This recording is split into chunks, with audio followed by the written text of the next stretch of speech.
Magandang umaga sa lahat. Ngayong umaga ba ay babasahin po natin ang ika-18 kabanata ng Leviticus at ang magbabahagi ng salita ay si Pastor Tim. 18, 19, 20 para po itong isang set. Ang 18 at 19 ay tungkol po sa pakikipagsiping sa kamag-anak o incest. Mga gawaing mahahalay at binabahagi po dito kung ano ang hindi normal na relasyon. At sa 20 naman ay ang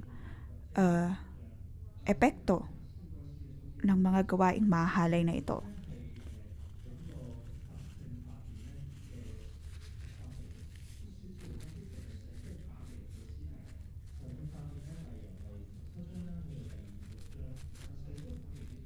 Pinapakita po nito kung paano ang mamuhay ng buhay na banal. Ang lahat po ng ito ay naisulat para sa mga pari at sa lahat ng mga Israelita.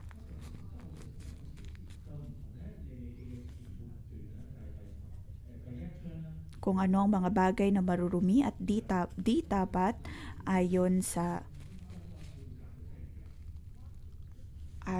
ethics.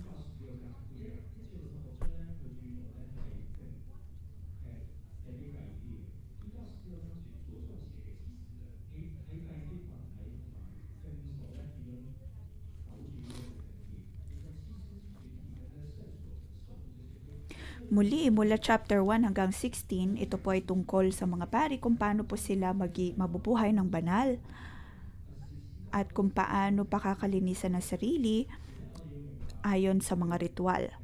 17 hanggang 26 ay kung pagdating naman sa personal na pamumuhay, paano mapapanatiling banal at malinis ang sarili.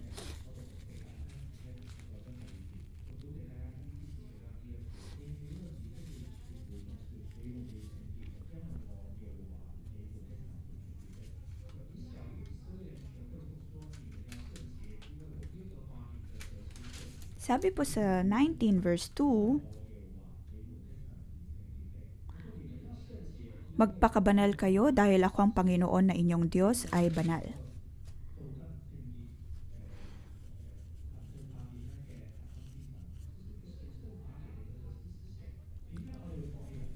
Ito po ang pangunahing pagpapahalaga na itinuturo ng Diyos lalo na sa pagiging banal. Na hindi lamang po sila basta-basta dapat namumuhay ng puro kalayaan lamang at hindi nag-iisip o hindi ayon sa kabanalan.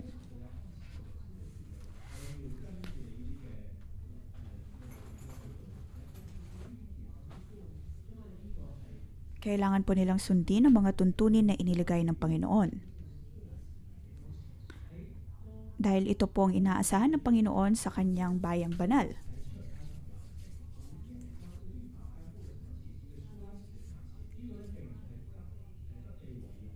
Dapat po nating tandaan ng maibigay ang mga kautusan na ito ay nang kaalis nila sa Ehipto at sila ay nasa panig o kaya paligid ng Kanaan, kung kaya naman ipinapaalalahanan sila ng Panginoon pagdating sa kabanalan.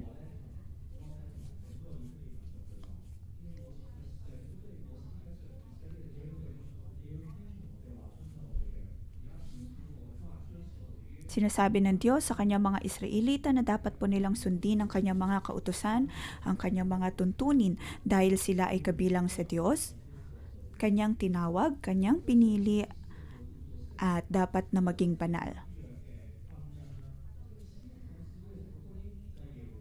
Ito po ang tipan na nilikha ng Diyos sa bundok Sinai.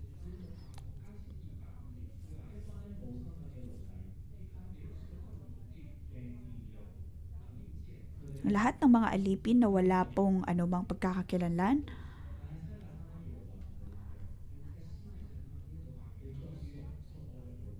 ngunit sa bundok Sinai, ang Diyos ay naroon na gumawa ng tipan sa kanila at kanyang sinabi na sila ay mahalaga, kanyang pinapangalagaan at proprotektahan.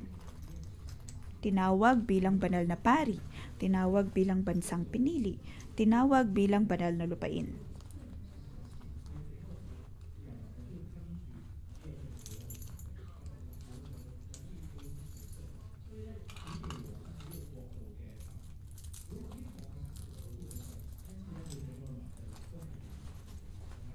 Dahil ang Diyos ang hari ng kahariang ito, dapat din ng kanyang buong kaharian ay dapat na maging banal.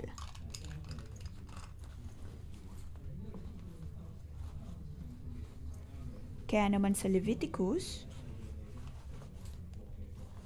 dito po sinasabi ng Diyos kung paano sila magiging banal. Narito ang mga tuntunin kung paano sila magiging banal. Sa chapter 19, lalo na sa versikulo 12, dapat silang maging banal dahil ang Diyos ay banal. At sa chapter 18 ay ilang beses din po itong nabanggit.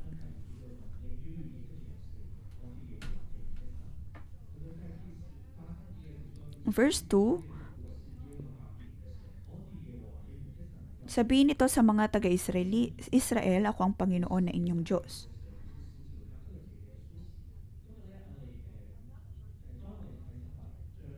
Ito po ay isa pang version ng 19 verse 2. Kaya naman po sa aking pagtingin sa chapter 19, maliban po sa ugnayan o kaya sa pagkikipagrelasyon, isa pang mahalaga ang pinapakita dito ay kung bakit natin dapat nasundan ang kabanalan ng Diyos.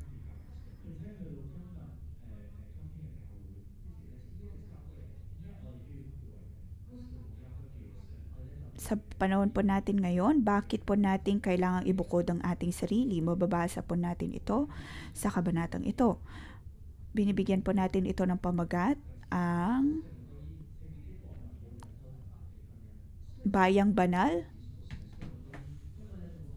ay dapat nasundin ang uri ng pag-aasawa na inilalaan ng Diyos. Maaari po natin itong hatiin mula verse 1 hanggang 5. Hatiin sa 4 na section, verse 1 hanggang 5. Pinapakita po dito kung anong ibig sabihin ng pagkakaroon ng banal na ugnayan.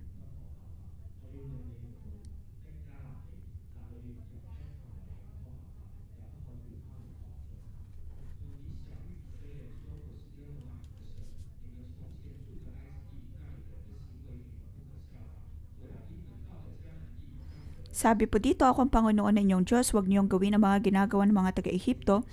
Kung saan kayo tumira noon, huwag din ninyong gayahin ang mga ginagawa ng mga taga-Kanaan na pagdadalhan ko sa inyo, dapat ninyong sundin ang aking mga utos at mga tuntunin dahil mga susunod dito ay mabubuhay. Ako ang Panginoon na inyong Diyos.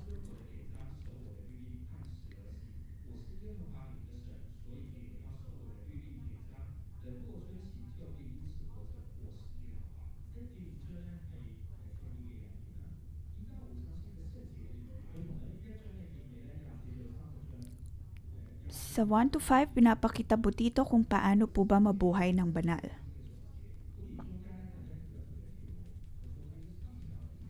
Ang 2 at 4 ay para pong buod, pagkatapos sa mga sumusunod na bersikulo ay kung ano ang dapat na gawin.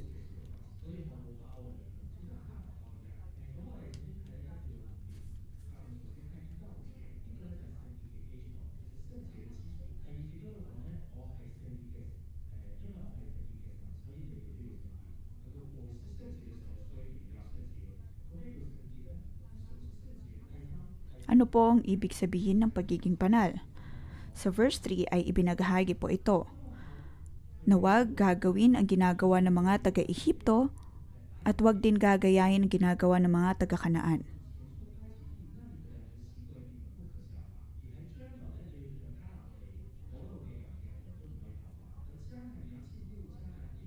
Na hindi po dapat nila sundin ang mga taga-Ehipto o kaya ang Kanaan. Para po sa mga Israelita, ang pagpunta mula Ehipto hanggang sa Kanaan ay isa pong buong paglalakbay dahil ito ay mula sa supresyon tungo sa kalayaan. Dito pinapakita ng Diyos na mula sa umpisa hanggang matapos dapat po silang mabuhay ng banal.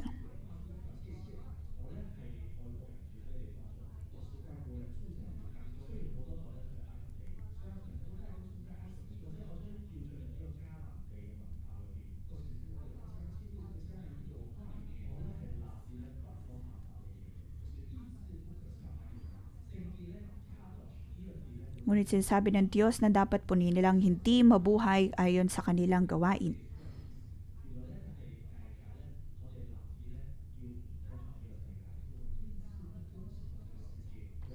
Dito dapat silang mangako na hindi susundin ang mundo kahit anuman pong kultura ang mayroon sila o kahit pa ito ay mukhang maganda.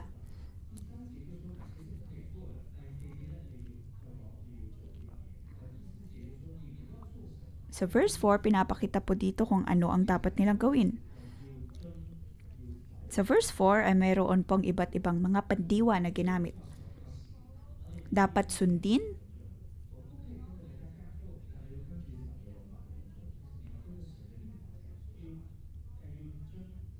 dapat na sundin ang kautusan ng Diyos. Ang lahat po ng mga salitang ito ay halos magkakapareho ng ibig sabihin. Ibig sabihin dapat na sundin ang tuntunin at batas na inilalagay ng Diyos.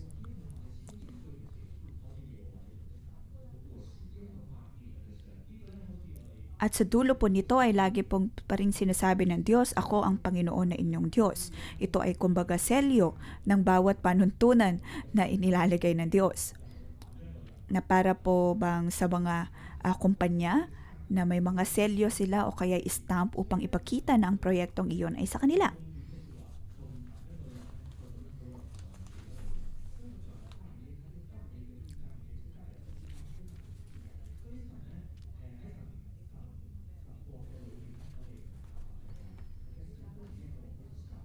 Pagdating po sa kautusan ng Diyos, hindi po natin susundan ang sinasabi ng mundo, bagkus ay susunding maiki ang sinasabi ng Diyos.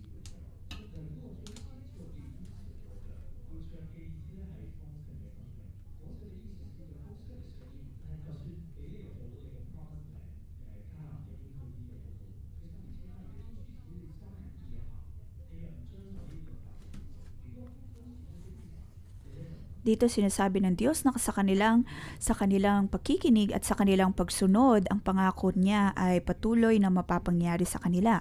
Ngunit kung hindi, sila ay mabubuhay sa kahirapan at sa kapurusahan.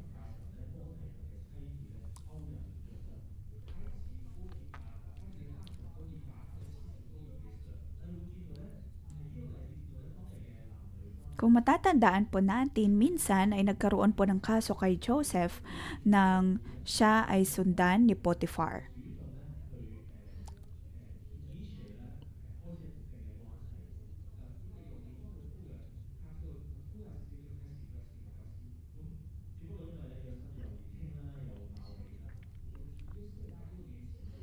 Ngunit dahil si Joseph ay bata pa at gwapo, kaya mula sa istorya ng Ehipto,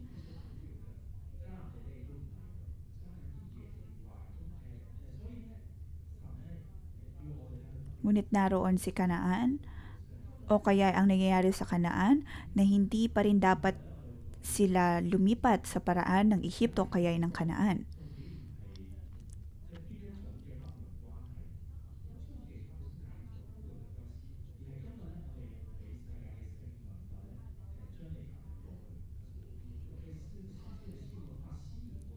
Ang focus ay kung tayo po ba ay naapektuhan ng kung anumang sikat na kultura pagdating sa pakikipagrelasyon.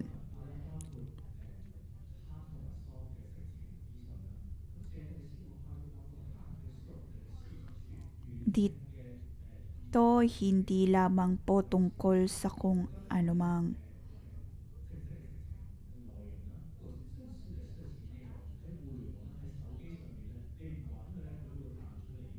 hindi lamang po basta kung anong ginagawa ng tao pagdating sa pakikipagrelasyon.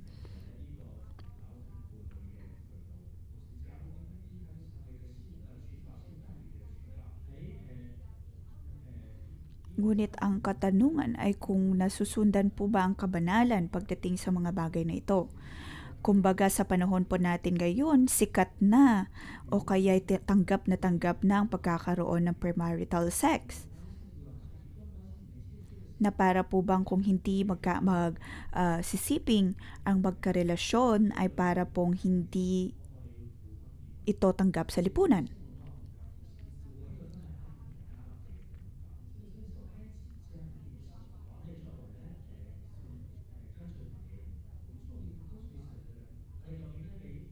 Ngunit bilang mga tao na sumusunod sa Diyos, tayo po ba ay naaapektuhan ng ganitong kultura? O nakikita po natin ang kabanalan na mayroon ng Panginoon?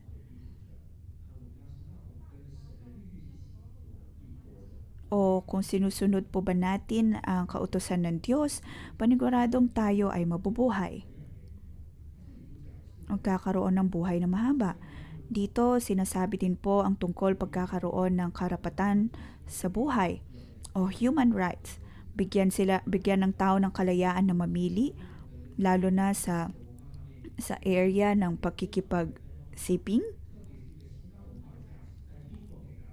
Ngunit ito po ay nasa kultura ng kanluranin. Ngunit pagdating po sa kultura ng kaharian ng Diyos, hindi po ganito.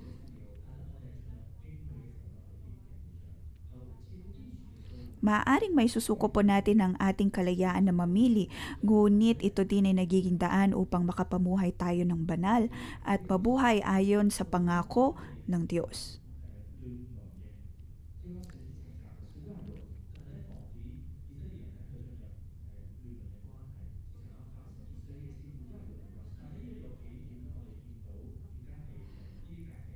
Upang maiwasan ang mga Israelita sa pagkikipagrelasyon sa kanila pong mga kamag-anak, ibinahagi po dito kung ano ang dapat nilang gawin. Sabi sa verse 6, wag kayong sumiping sa malapit ninyong kamag-anak, ako ang Panginoon.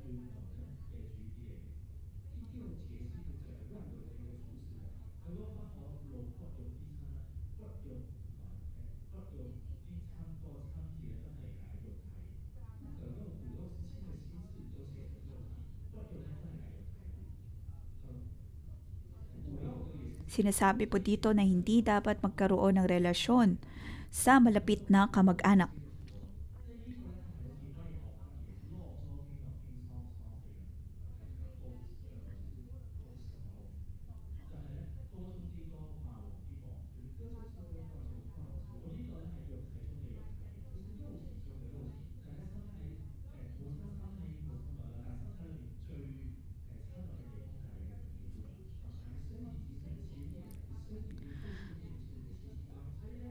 Dito po sinasabi na oo, magkamag-anak na sila, ngunit hindi na rin dapat magkakaroon ng pagsiping sa pagitan ng magkakamag-anak na ito.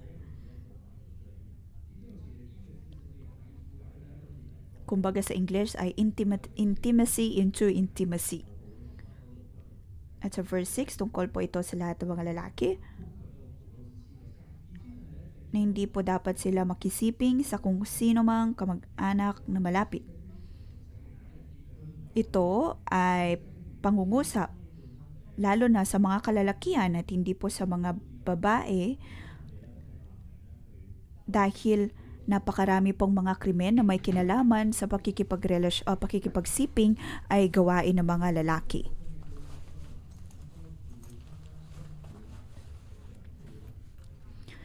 Kaya naman, ang lahat ng pinapakiusapan ay ang mga tito, mga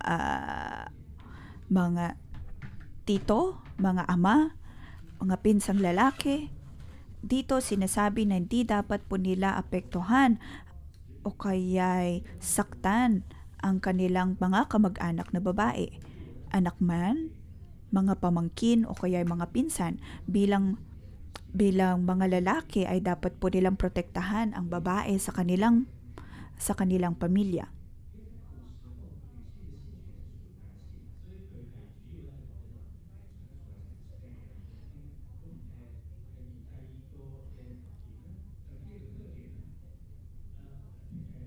Isa pang bagay na dapat po nating makita sa verse 7, Huwag mong ilagay sa kahihiyan ang iyong ama sa pamamagitan ng pagsiping sa iyong ina o sa iba pa niyang asawa.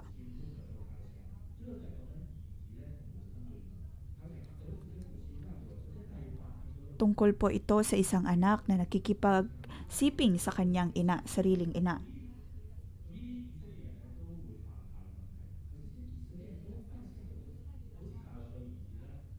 Ito po ay problema lalo na sa mga Israelita katulad ni David ni Absalom.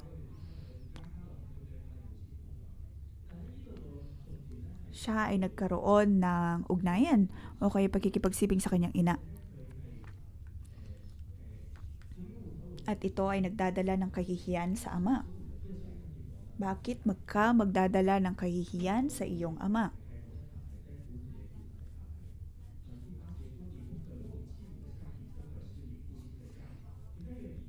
Sinasabi po dito na huwag magdala ng kahihiyan sa iyong ama. Bakit po ang isang anak ay magkakaroon ng ganitong uri ng pagkikipagrelasyon sa kanyang ina at magbibigay ng kahihiyan sa kanyang ama?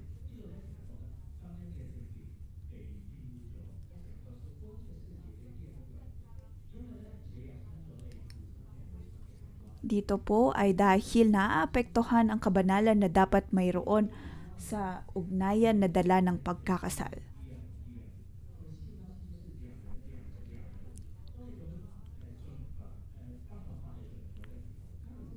Dahil ang pag-aasawa ay sa pagitan lamang po ng dalawang tao at ito ay ayon sa batas, ayon sa kabanalan na ibinababa ng Diyos. Kung kaya naman kung ang isa anak ay magkikipagsiping sa asawa ng kanyang ama, ito ay labas na sa kabanalan o kaya itinakdang pagkakasal ng Diyos.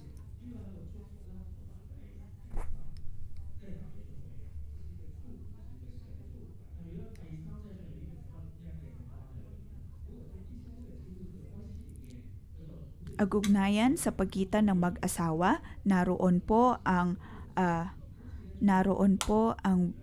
pagpapala ng Diyos. Ngunit kung magkakaroon ng isa pang tao na dagdag sa relasyon na ito na ay labas sa inilalaan ng Panginoon.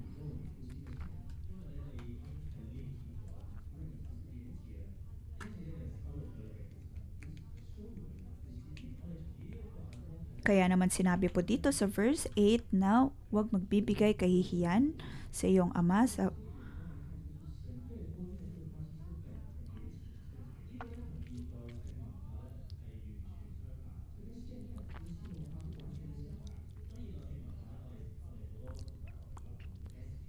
ibang-iba po ang panuntunan ng Diyos kumpara sa kung anong nakikita po natin sa mundo ngayon dahil ngayon kahit nakasal na ang isang tao, ay maaari pa rin silang maghanap ng SP o kaya sexual partner. Ngunit pagdating po sa kaharian ng Diyos, ang bagay na ito ay napakaseryoso. Nang nilikha ng Diyos ang langit at lupa, ito ay para lamang po sa dalawang uri ng tao. Yun ay kay Adan at Eva. Kaya naman kung wala po tayong hangganan na inilalaan pagdating sa pagkikipagsiping, pagkatapos ay nakikipag-ugnayan sa maraming tao imbes na sa atin pong mga asawa o kaya nobyo, ito po ay hindi nagbibigay kaluguran sa Diyos.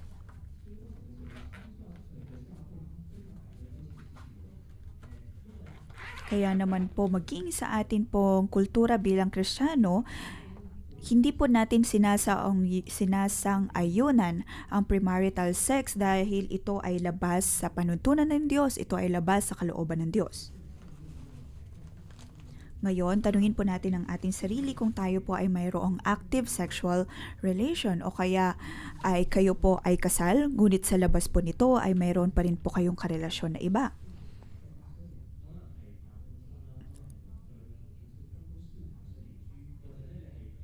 O kaya may mga kaugnayan sa opisina, kamag-anak, sa internet, sa website. Napatuloy pa rin po kayo naghahanap ng mga kaugnayan sa labas ng inyong pag-aasawa. Narito po ang Leviticus na nagsasabi na ito ay kasalanan. Hindi po ito magtutungo sa buhay ng kasaganaan. Huwag po nating isipin na ang tunay na kalayaan ay ang paggawa lamang ng sarili nating kagustuhan. Dahil sinasabi mismo ng Diyos na ang paggawa ng mga bagay na ito na labas sa kalooban niya ay hindi na po matatanggap sa kanyang kaharian.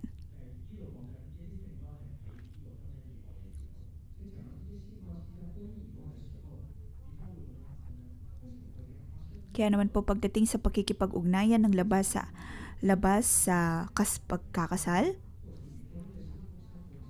hindi po ito nagbibigay lugod sa Diyos.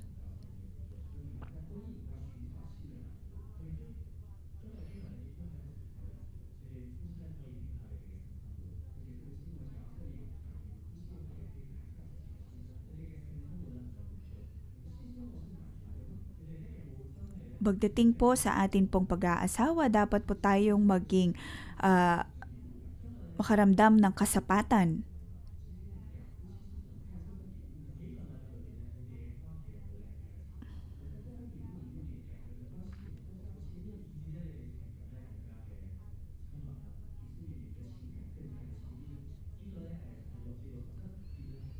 Dapat na magkaroon ng maayos na ugnayan sa asawa. Tapos sa mga sumusunod na versikulo 6 hanggang 17, ito po ay tungkol sa kabanalan pagdating sa pag-aasawa.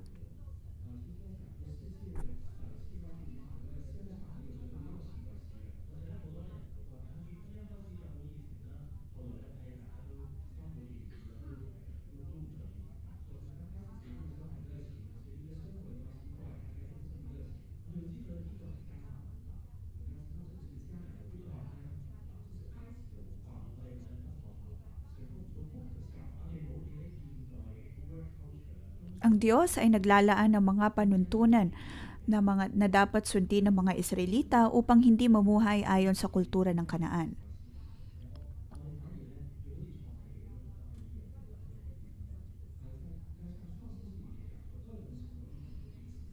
Napagtanto po natin, maging mula pa sa Genesis na ang dalawa ay dapat na maging isa, ito ay bagay na dapat po nating maunawaan.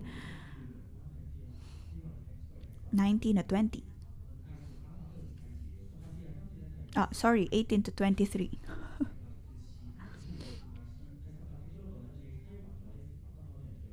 Tungkol sa pagkakaroon ng iba pang relasyon sa iba. Sinasabi po dito sa verse 18, huwag kang mag-asawa ng kapatid na babae ng iyong asawa habang buhay pang iyong asawa. Na para bang sinasabi na magkaroon ng magkapatid bilang asawa. Dahil magkakaroon po sila ng kompetisyon, magkakaroon ng pagkakaribal at hindi po ito nagdudulot ng buhay ng kasaganaan. Makikita po natin ang buhay ni Jacob kung saan inasawa po niya si Leah at Rachel na magkapatid. Kaya naman po araw-araw ay mayroong pagtatalo sa kanilang tahanan. At ang ginawa nila ay nagkaroon sila ng kompetisyon sa pamamagitan ng pagkakaroon ng mga anak at hindi po ito ang kalooban ng Diyos. Sa verse 20, huwag kang sumiping sa asawa ng iba dahil kapag ginawa mo ito ay tuturing kang marumi. Mababasa po natin ito maging sa 10 utos ng Diyos na hindi dapat kunin ang asawa ng iba. Ang pagkakaroon ng pagkikipagsibing sa labas ng kasal.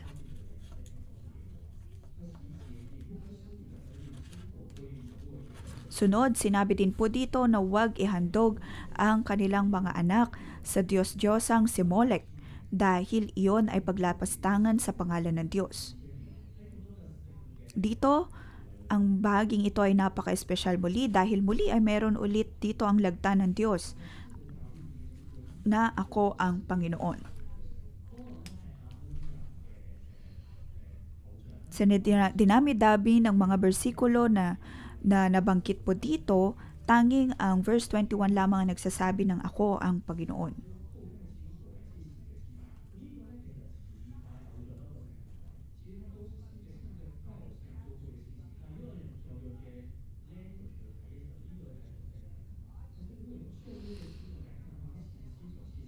Sinasabi po sa verse 21 na kung ang anak ng tao ay inihandog sa Diyos-Diyosang si Molek ay para na rin po itong pakikipag-ugnayan sa ugnayang sa Diyos-Diyosang ito.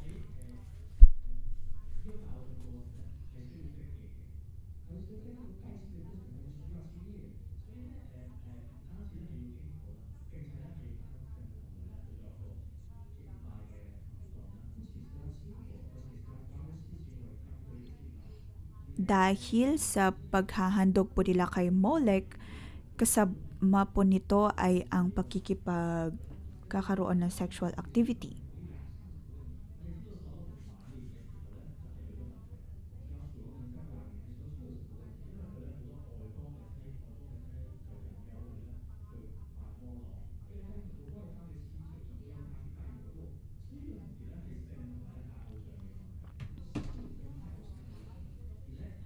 Ito po ay parehong problema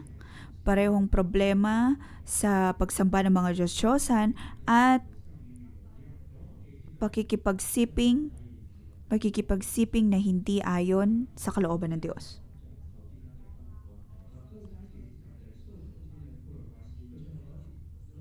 22 at 23, pakikipagsiping sa kapwa lalaki o babae. Tapos sa 23 ay pakikipagsiping sa hayop. Dahil ito'y napakasama, ito ay baluktot na pag-iisip. Na para po bang hindi pagrespeto sa pagkakaiba ng tao at ng hayop.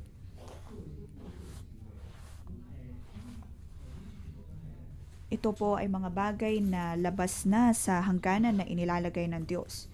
Ito po ay hindi normal na pakikipag-ugnayan.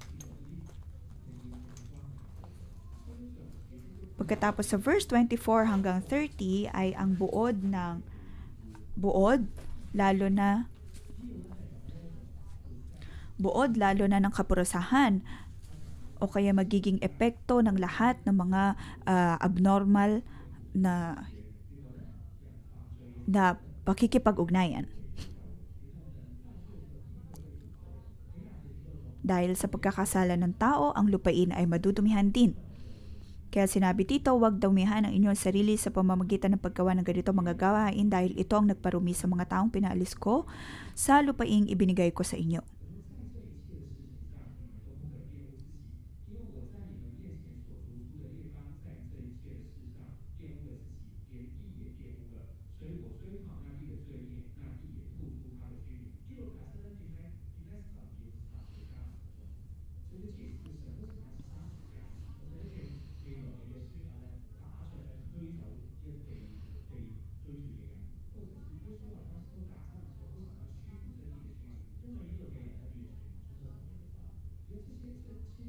Kung matatandaan po natin bakit napakaraming mga paghihirap na hinarap ng mga Israelita kahit sa Kanaan, iyon ay dahil sa karumihan na dala ng kanilang kasalanan.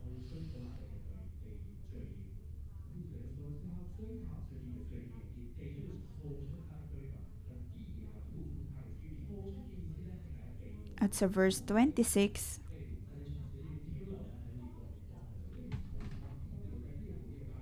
kahit ang lupain ay nadungisan dahil sa gawain nila at pinalalhan sila ng Diyos ng salot para sila ay magsialis doon. At ibinabahagi po mula verse 1 hanggang 25 kung ano ang mga dahilan ng pagpapalayas na ito. Ito ay mga pagpapaalala mula sa Diyos na dapat po nilang talikuran ang bawat nilang kasalanan. Na kung magpapatuloy sila sa paggawa ng mga mali at hindi normal na pakikipag-ugnayan, ang Diyos ay naroon na magpaparusa.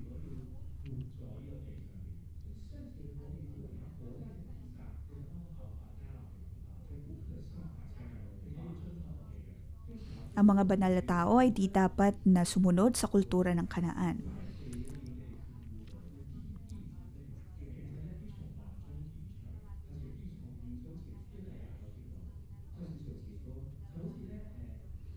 Ang sino mang gumawa ng mga kasuklam-suklam na gawain ito ay wag nang ituring na kababayan.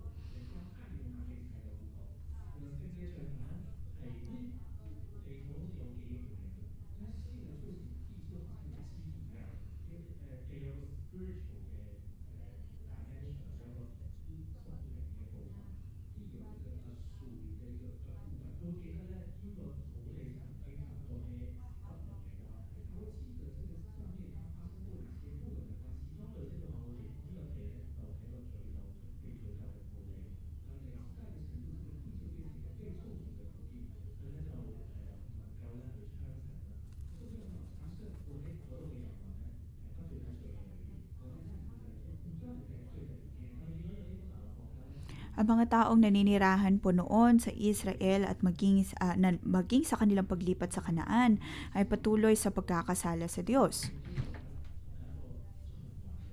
At kung kahit po sa panahon po natin ngayon ay mayroon pa rin pong mga sex tourism. May mga ganitong problema sa bawat lupain. Na kahit mga kababaihan na wala pa sa wastong kulang ay nagtatrabaho bilang prostitute. Napakaraming mga batas na inalalagay maging ng gobyerno, ngunit marami pa rin pong kaso ng ganitong pangahalay.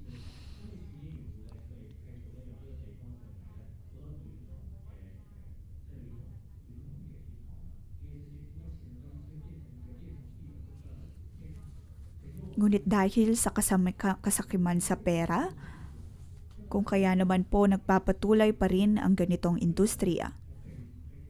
At ang sumpa na nagmumula sa Diyos ay nagpapatuloy.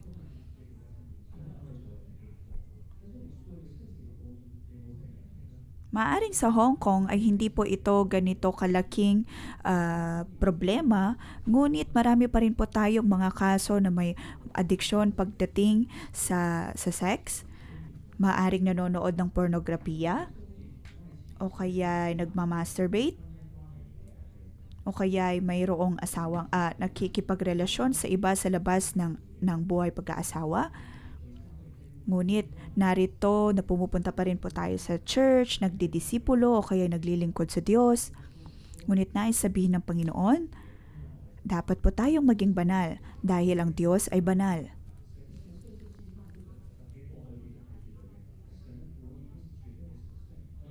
Ang kabanalan ng Diyos ay hindi po dapat madungisan.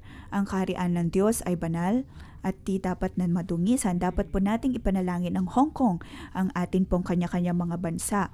Dahil ngayon, ang pakikipagsiping ay nagiging normal na hindi na po sinusunod ng tao ang kabanalan na inilalaan ng Diyos. Madalas ay mas itinataas po natin ang ating sariling kalayaan at ang atin pong lupain ay patuloy na nasisira at nagiging marumi. Ngunit bilang siyang tagapamagitan na inilagay ng Diyos, dapat po nating baguhin ang kultura ng ito. Ang lahat ay dapat na mabuhay ayon sa kasaganaan at kapayapaan na inilalagay ng Diyos upang lahat tayo ay magkaroon ng payapa at banal na buhay. Purihin ng Diyos sa kanyang buhay na salita.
Aking tinataas ang aking mga kamay. Pinupuri kita, O Diyos, dahil Ikaw ay Diyos ng mga Diyos. Ikaw ay banal.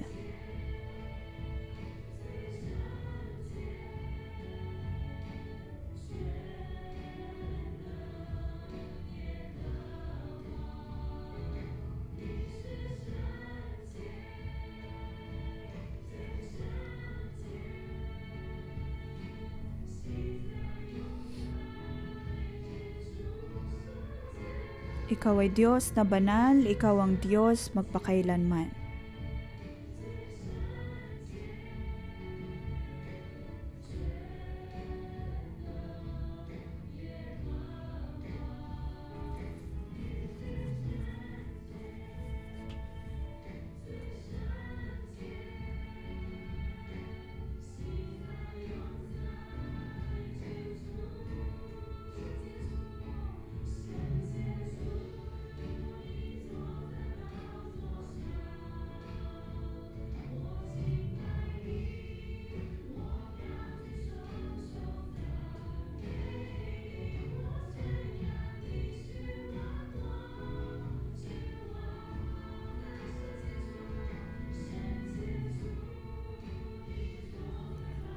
Diyos na banal, naway maupo ka sa iyong trono. Ikaw ay aking pinupuri, aking itinataas ang aking mga kamay upang purihin ka, ikaw ang hari ng mga hari.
Diyos na banal, akin pong itinataas ang aking kamay upang purihin ka, ikaw ang hari ng mga hari.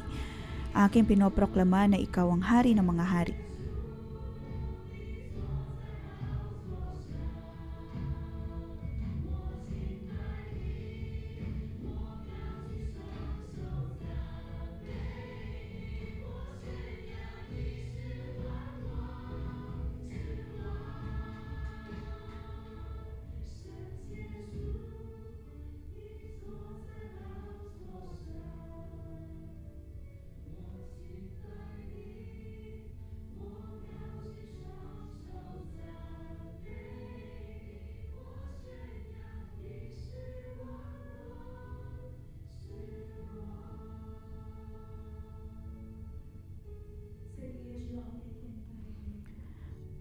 Banal na Diyos, pinupuri ka namin.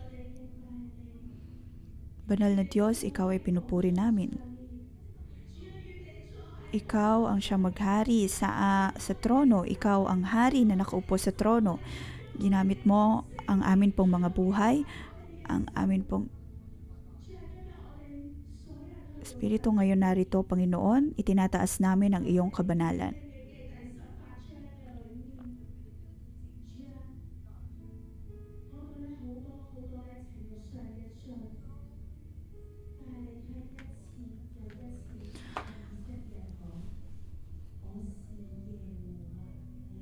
Sa kabanatang ito, naitala ang iba't ibang mga tuntunin ng Diyos, ngunit sa bawat taludtod, ang pinakamahalaga pa rin sa lahat, O Diyos, ay ang iyong pagsasabi na ikaw ang Diyos, ako ang Panginoon na inyong Diyos. Panginoon, hindi ka lamang nangungusap sa mga Israelita, kundi maging din po sa amin ngayon, iyong sinasabi sa amin, Panginoon, na ikaw nga ang aming Panginoon na Diyos. Mga kapatid, atin pong ilagay ang ating kamay sa ating mga dibdib. At atin pong isulat ang mga salitang ito sa atin pong mga puso. Hayaan ang Diyos na mangusap sa atin sa kanyang pagsasabi, ako ang Panginoon na iyong Diyos.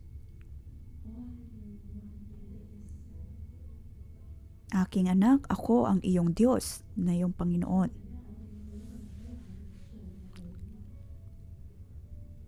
Kahit na ang bawat isa po sa atin ay laging nagkakasala, Kahit na ang ilan po sa atin ay nahihirapan dahil sa pagkakasala, ngunit sinasabi ng Diyos, ako ang iyong Panginoon, ako ang iyong Diyos. Panginoon, naway isulat mo, ilagay mo ang pag-ibig na ito sa amin pong mga puso upang amin pong makita na kahit sa kabila ng bawat kasalanan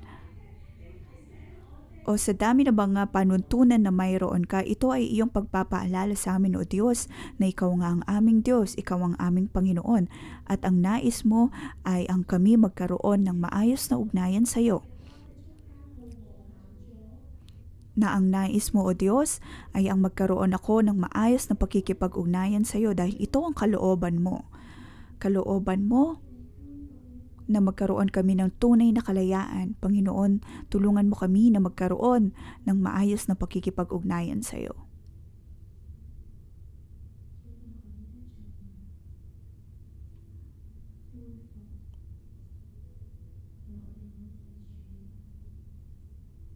Panginoon, maraming salamat dahil ikaw ay aming nakikita, aming nadarama. Amin pong ipinapadalangin ang aming mga puso. Maraming beses, O Diyos, na sa tuwing kami ay dudulog sa iyo, ang amin pong mga puso ay ayaw makinig dahil ayaw naming harapin ang aming mga problema, ayaw harapin ang pagpaparusa. Ngunit Panginoon, ibalik mo ang dapat na pananaw na mayroon kami. Dapat naming makita ang iyong kabanalan. Na hindi mo kami tinitingnan, O Diyos, ng may pandidiri, bagkus tinitingnan mo kami ng may pag-ibig at pagtanggap. Nang nais mo, O Diyos, ay tulungan kami. Panginoon, ang nais mo ay matulungan at maligtas kami. Panginoon, tulungan mo kami na maibalik ang pananaw na ito. At nang makita po namin ang iyong pag-ibig sa amin.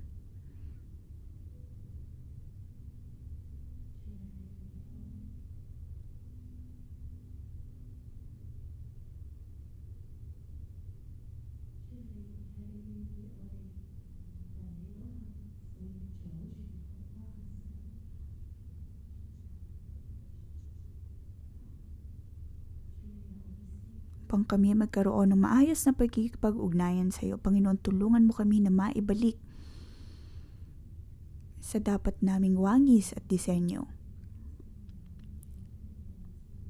Sa pagkakataong ito, nais kong imbitahan ang bawat kapatiran na maupo at magkaroon po tayo ng pagkakataon kasama ang Diyos.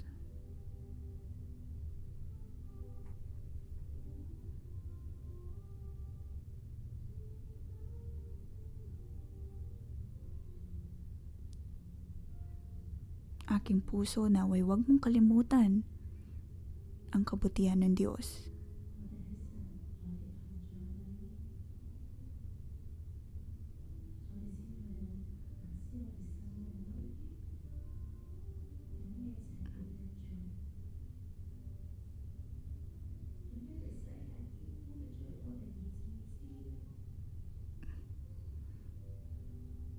Maaaring tayo ay narumihan na ng mundo sa pakikipagsiping o pagkakaroon ng maling kaisipan pagdating sa pakikipag-ugnayan, o kaya mayroong mga pagnanasa, o kaya pakikipag-ugnayan sa labas ng ating pag-aasawa.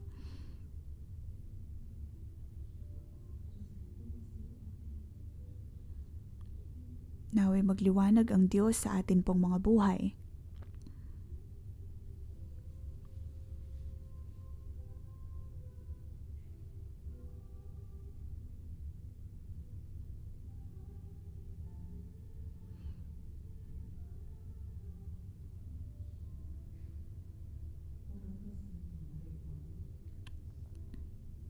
Ramdam ko na ang Diyos ay nangungusap sa atin.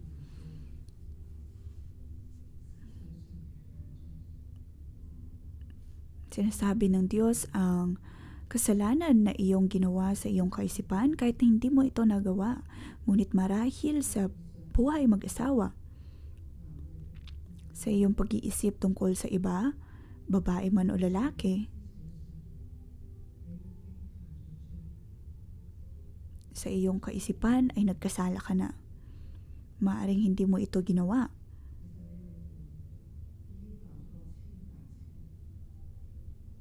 Ngunit sa kaloob-looban mo ay ilang beses mo na itong naisip.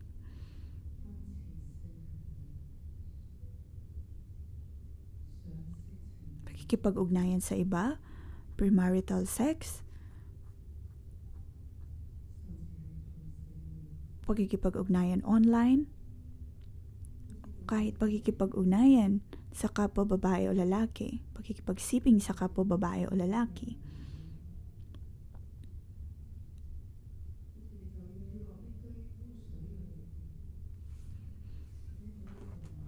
Ang katanungan ng Diyos ay kung magpapatuloy ka ba sa karumihang ito, ngunit sinasabi ng Diyos, hindi.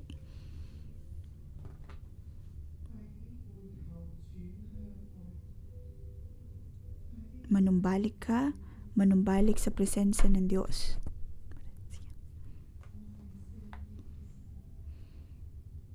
Ako ay Diyos na banal.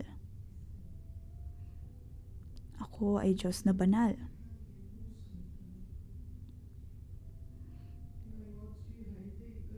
Huwag kang tumalon sa karumihan na ito dahil ako ay nasa iyo.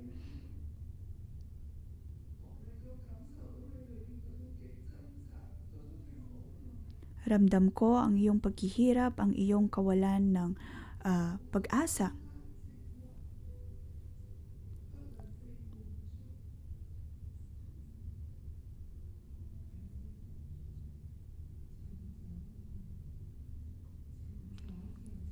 Sinasabi ng Diyos, tungo ka sa akin, dumulog ka sa akin, at iyong makikita.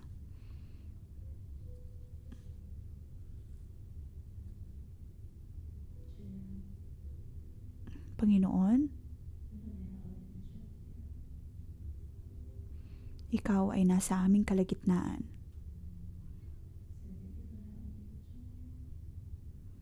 Panginoon, ikaw ay nasa aming kalagitnaan. Panginoon, naway tulungan mo kami na makita ang pintuan ng biyaya.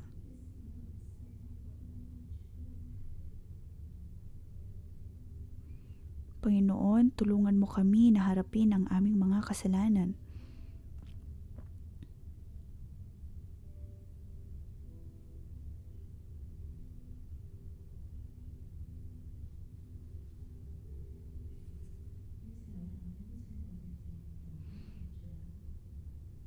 Sa pagkakataong ito, nais naming tawagin ang bawat staff, tribe leader, curator team na magtungo sa harap. Nais po nating ipanalangin ang atin pong mga kapatiran. Nais nating imbitahan ang bawat kapatiran. Tayo po ay tumulog sa harap ng Diyos.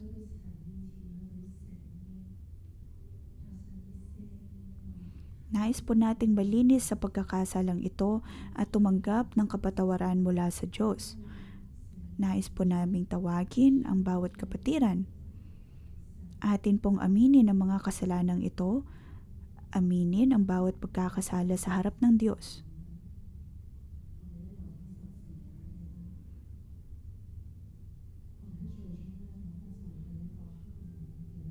Maaari po nating patayin ang ilaw at panatilihin lamang ang ilaw sa cross.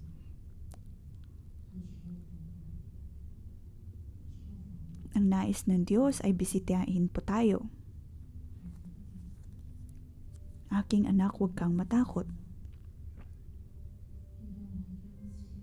Maging matapang ka.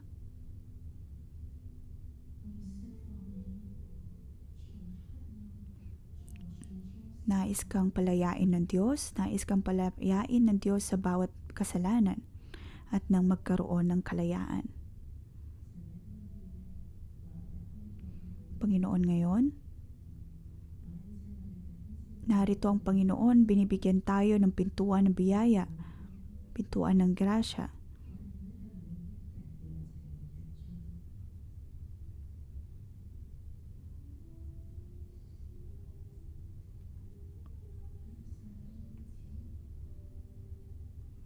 tayo po ay dumulog sa Diyos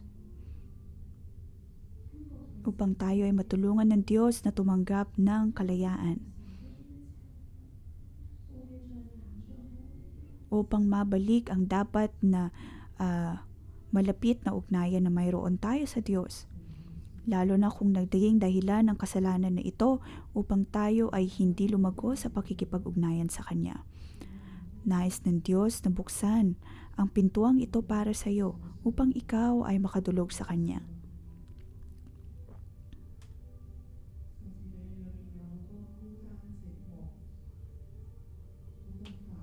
Maaring sa iyong puso ay puno ka din ng pangamba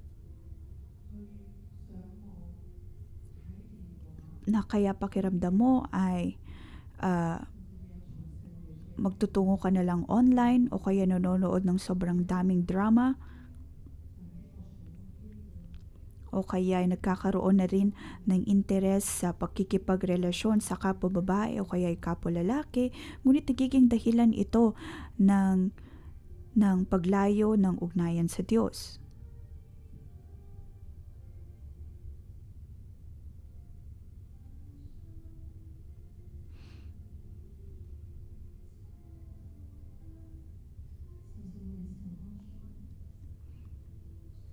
Panginoon, aking natatanggap na mula sa amin pong kalagitnaan, mayroon kaming mga kapatiran o kaya kapatid online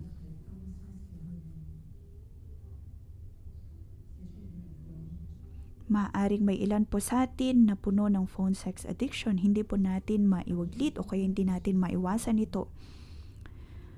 Na nung una ay gusto lamang nating subukan dahil sa kuryosidad, ngunit sa pagkakataong ito ay hindi ka na makatigil o kaya ay may mga nasa kaligitnaan po natin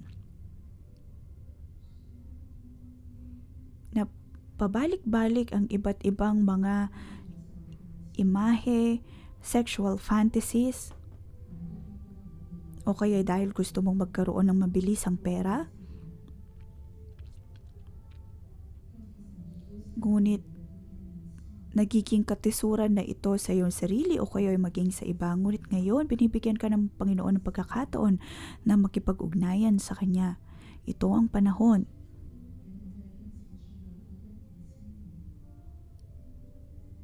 na ikaw ay makapasok sa pintuan ng biyaya na ito ng Diyos.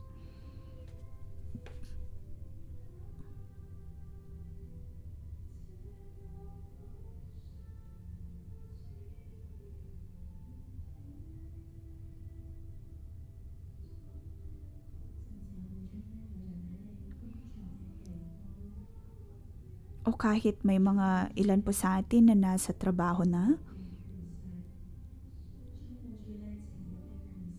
at puno po tayo ng espiritu ng pagnanasa sa trabaho,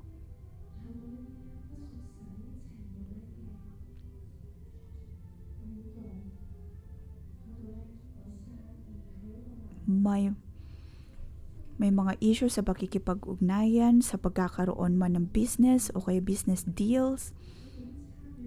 Ito ay kultura. Maaring hindi po natin matanggap ito, hindi malabanan, ngunit ikaw ay nananatili sa kulturang ito ng Ehipto at ng Kanaan. Naway patawarin tayo ng Diyos sa kulturang ito.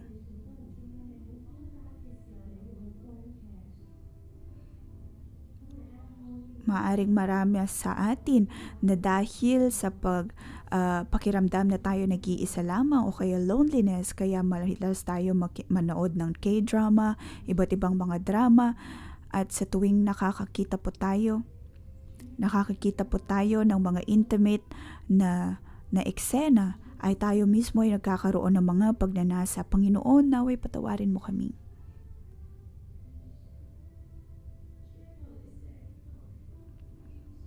Panginoon, tumulog ka sa lugar na ito at patawarin mo kami.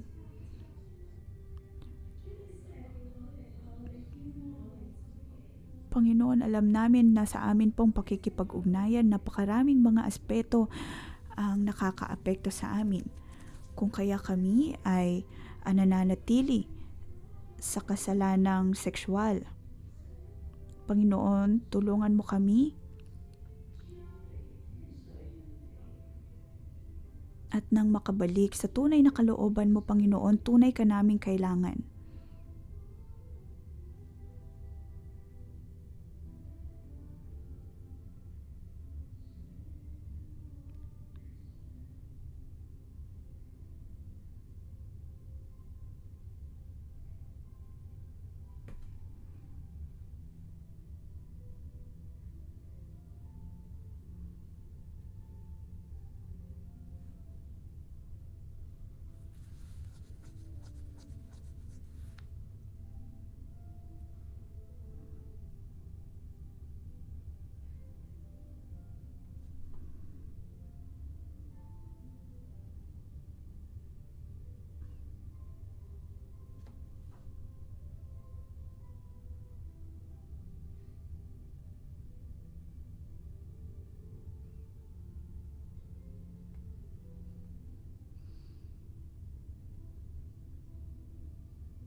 Panginoon, kami ay dumudulog sa iyo sa araw na ito. Panginoon, amin pong inaamin ang aming kasalanan.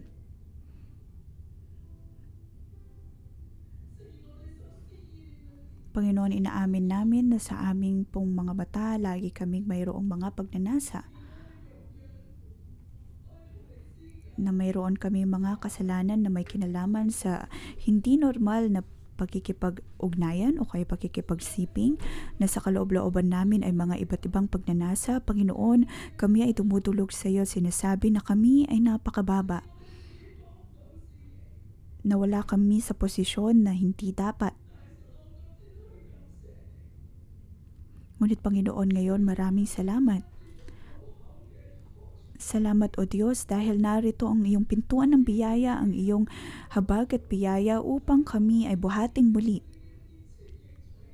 Upang kami ay makadulog sa iyo at nang amin pong matanggap ang amin pong mga pagkukulang. Panginoon, naway itaas mo kami. Bangunin mo kami o Diyos. Panginoon, ako ay nagpapasalamat sa iyo at nagpupuri sa iyo dahil sa ngalan ng Panginoong Hesus, akin pong ginagamit ang aking otoridad bilang Levita.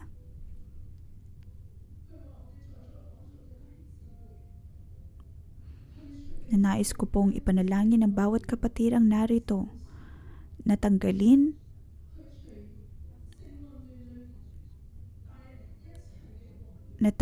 o Diyos ang espiritu ng abnormal na pagkikipagsiping o kaya pagkikipag-ugnayan na nagiging dahilan ng kaguluhan. Tanggalin mo o Diyos ang kahihiyan at ang kaguluhan na dinadala nito, ang kadiliman na dinadala nito. Panginoon, naway magliwanag ka sa amin upang ang amin pong mga buhay ay makadulog sa karapat-dapat na pagkikipag-ugnayan sa iyo. Panginoon, pinili mo kami upang kami ay maging bayang banal, maging maharlikang pari. Ngayon, O Diyos, sa iyong ngalan, sa iyong presensya, hindi na kami magtatago sa kadiliman, bagkus ay pipiliin na maging kasama mo, kapiling mo.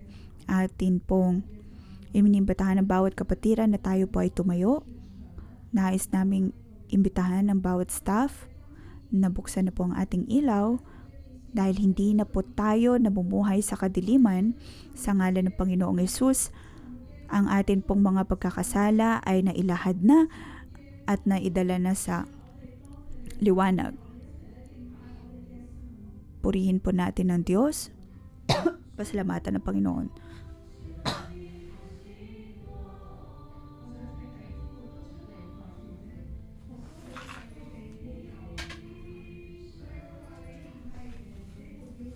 Pong inimbitahan ng bawat kapatiran na magtungo sa harapan, tanggapin ang kabanalan na nagmumula sa Panginoon.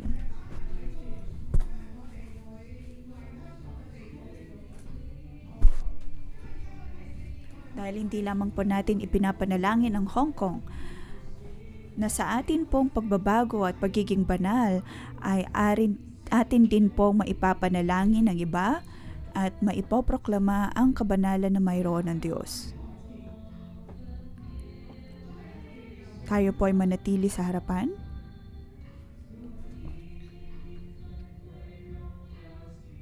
Matapos na tanggapin ang kabanalan na mula sa Diyos.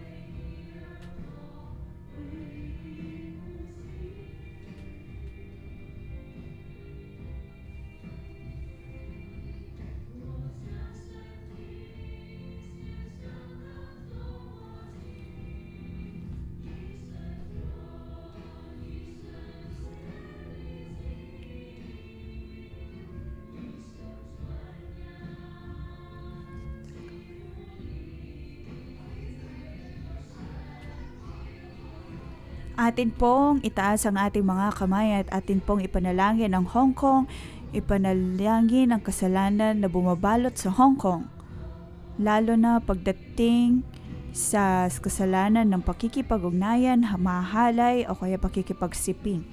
Naway patawarin po tayo ng Diyos.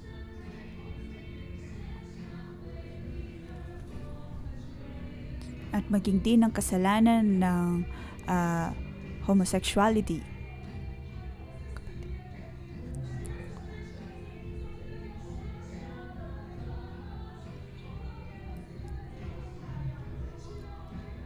Na napakaraming uri ng hindi pagiging normal, lalo na sa Hong Kong.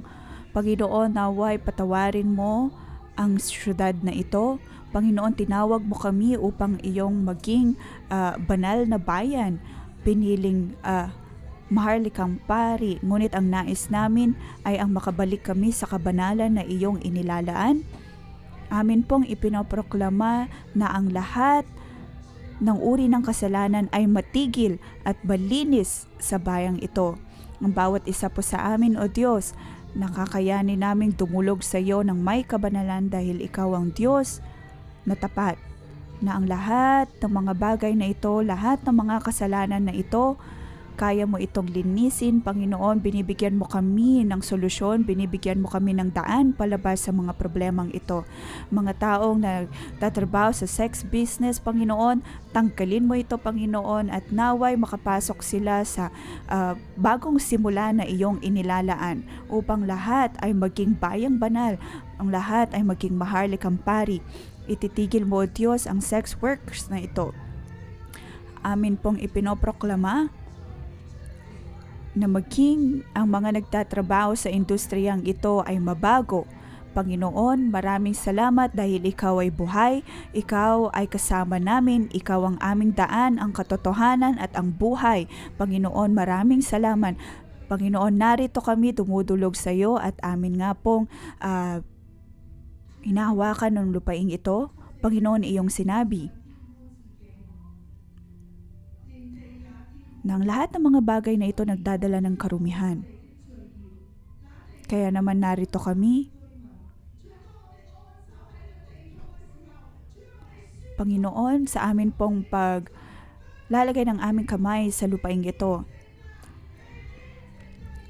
na sa amin pong paghingi ng tawad, O Diyos, ang lupaing ito ay malilinis, na hindi mo na kami hahabulin dahil sa amin pong kasalanan, hindi mo na kami papalayasin dahil sa aming kasalanan. Kami ay magiging banal at kami ay mamumuhay ng labas sa kasalanang ito. Panginoon, amin pong ipinapanalangin ang lugar na ito, ang mga nakatira sa Hong Kong, na iyong matutulungan ang bawat isang narito na mamuhay ayon sa iyong kalooban. Amin pinoproklama at amin pong patuloy na pinapanalangin ng Hong Kong, ang 611, na patuloy naming ipapanalangin, pagpapalain ng bansang ito, ang lahat ng mga iglesia sa bayang ito, O Diyos, ay magpupuri sa iyo at mananalangin sa iyo. At patuloy na iaangat ang kalinisan at kalwalhatian na iyong itinuturo.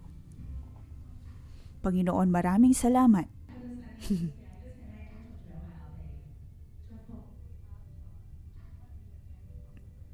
Ngayon atin pong tinatawagan si Tribe Leader Ann upang tayo ay pagpalain. Panginoon, maraming salamat. Ikaw ang Diyos na dakila at banal. Kami ay iyong tinawag. Salamat, O Diyos, dahil tinawag mo kami upang maging banal. Narito kami na pinupuri ka at pinapasalamatan. Ang iyong pagpapala nawa, O Diyos, ang manatili sa bawat mong pinili upang kami ay maging bayang banal, maharlikang pari, na sa amin pong pananalangin ay patuloy mo pong pagpapalain ng lupaing ito at ikaw ay maluluwalhati. Pinupuri ka namin, O Diyos. Dito nagtatapos ang ating pangumagang debosyon. Magandang umaga.